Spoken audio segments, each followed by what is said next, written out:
বরাবরের মতো উৎসবে এশিয়ান প্রতিযোগিতা বিভাগ, রেট্রোস্পেক্টিভ বিভাগ, Bangladesh panorama, wide angle, cinema of the world, children films, spiritual films, short and independent film এবং উমেন ফিল্ম সেকশনে বাংলাদেশ সহ 71টি দেশের মোট 252টি চলচ্চিত্র প্রদর্শিত হবে। উৎসবের 252টির মধ্যে 50 মিনিটের বেশি চলচ্চিত্রের সংখ্যা 129টি, স্বাধীন ও স্বল্পদৈর্ঘ্য চলচ্চিত্র সংখ্যা 123টি, বাংলাদেশের চলচ্চিত্র আছে 81টি, যার মধ্যে 70টি স্বাধীন ও স্বল্পদৈর্ঘ্য এবং 12টি পূর্ণদৈর্ঘ্য। এবার আমাদের ওয়েস্টমিডস ইস্টার হবে 15 থেকে 18 তারিখ, ল্যাব হবে 15 থেকে 17 এবং হাট হবে 18 তারিখে। 10 থেকে 4টা ফুল ডে প্রোগ্রাম থাকবে। আমাদের পার্টিসিপেন্টস 10 জন আছেন। এবার আমরা অলওয়েজ 10 জনই রাখার চেষ্টা করছি। 10 জনের ভিতরে 3 জন বাংলাদেশি, 4 জন ইন্ডিয়ান, 2 জন শ্রীলঙ্কান, 1 জন নেপালি। আর এইগুলো অনুষ্ঠিত হবে আলিয়াস প্রসেসে। আমাদের খুব বড় মাপের আমরা মেন্টরস পেয়েছি, যাদের একটু করে শেয়ার করি তাদের নামটা। পিয়ার ফেরমন, উনি ফ্রেঞ্চ, ওনার সিনেমা কানে গিয়েছে। নীনা রাত গুপ্তা, যে হচ্ছে আপনার এনএফডিসি এমডি ছিলেন, ফিল্ম বাজার, ইন্ডিয়ার গোয়া ফিল্ম বাজার, তার হাত দিয়ে বড় হয়েছে। লাঞ্চ বক্সের মতো বড় ফিল্মের কিন্তু তিনি প্রডিউসার। এবং হচ্ছে পুরান ডাইরেকশন, ইরানিয়ান খুব ফেমাস ফিল্ম মেকার, এবং আমাদের নিজেদের ভিতর থেকে আছেন মোস্তফা সরওয়ার ফারুকি। সো এরা থাকছেন মেন্টরস হিসাবে। একবিংশ ঢাকা আন্তর্জাতিক চলচ্চিত্র উৎসবের মাস্টার ক্লাসে থাকবেন মার্কিন চলচ্চিত্র পরিচালক জন জোস্ট এবং বেলজিয়ামের চিত্র নির্মাতা অ্যানজা স্ট্রেলেক। ওনারা, আপনারা জানেন যে এখন সারা পৃথিবীতেই জিরো বাজেট ফিল্ম তৈরি করার একটা প্রবণতা আমরা দেখি। তো সেই জিরো বাজেট ফিল্ম কিভাবে তৈরি করা যায় এবং সেটা করতে গেলে কি করে আসলে লোকেশন হান্ট করতে হয়, সেই সমস্ত বিষয়, এবং শুধু তাই নয়, প্রি প্রোডাকশনের ক্ষেত্রে কি করে একটি চিত্রনাট্য তৈরি করতে হয়, পিচিং করতে হয়, সেই সমস্ত বিষয় নিয়েও আলোচনা হবে। এবং বাংলাদেশ থেকে আরো 2 জন এই বিষয়টি কন্ডাক্ট করবেন বা পরিচালনা করবেন, একজন তাসমিয়া আফরিন মৌ এবং সাদিয়া খালিদ রীতি, উনি আছেন এখানে।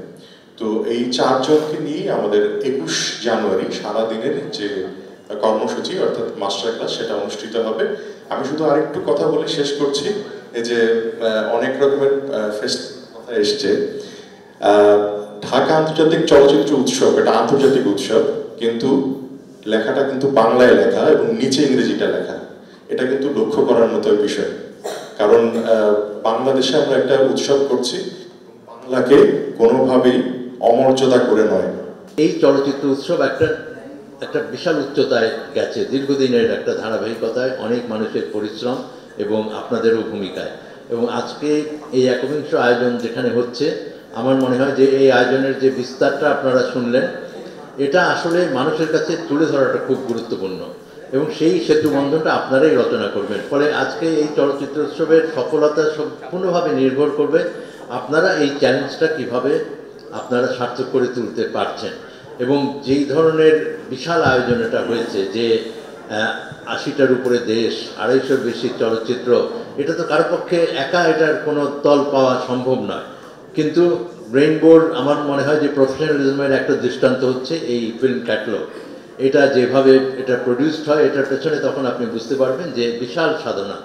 আরেকটা হচ্ছে যে প্রিভিউ যারা করে, যে কয়েক হাজার ছবি জমা হয়, সেখান থেকে সঠিক ছবিগুলো নির্বাচিত করে উপস্থাপন করা, ফলে বহু রকম সাধনার মধ্য দিয়ে। আরেকটা হচ্ছে আন্তর্জাতিকভাবে এই উৎসবের প্রতি যে আন্তর্জাতিক চলচ্চিত্র সার্কিটে যারা আছেন অনেক গুরুত্বপূর্ণ ব্যক্তি, তাদের সহযোগিতা, সদিচ্ছা এবং তাদের সদ্ভাবনা।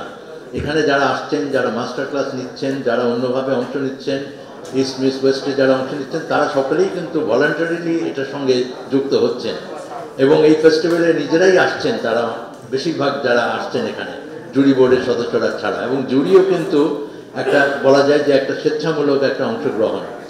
তো সব মিলে এই ফেস্টিভ্যালের যে বিশালতা, এটা আপনাদের তুলে ধরতে হবে। বাংলাদেশ নামে একটা রাষ্ট্র থাকবে বাঙালিত্বহীন, সেটি কিন্তু আমাদের কাঙ্ক্ষিত রাষ্ট্র না। সেখানে সংস্কৃতি থাকবে, চলচ্চিত্র থাকবে, গান থাকবে, আমাদের হাজার বছরের যে সংস্কৃতির ইতিহাস তার বেগমান একটি ধারা থাকবে, আদারওয়াইজ আমরা থাকবো, কিন্তু সেটি আমাদের কিছু থাকবে না। ধন্যবাদ জানাচ্ছি আপনাদের সবাইকে। আমি জাতীয় প্রেস ক্লাবের জেনারেল সেক্রেটারি হয়েছি। মিডিয়াকে আমি আপনাদের পার্টনার করতে চাই। আগামী বছর থেকে আপনারা কিছু কিছু অনুষ্ঠান I will offer you from today জাতীয় প্রেস ক্লাবে করবেন।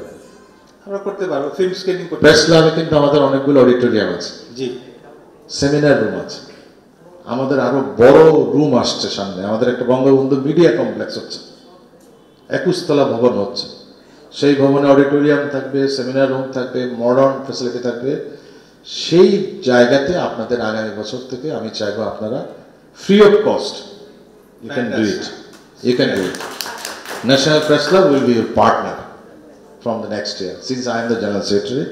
2 বছর আছি, পরের কথা বলতে পারবো না, বাট এই সময়টাতে আপনাদের পাশে আছি।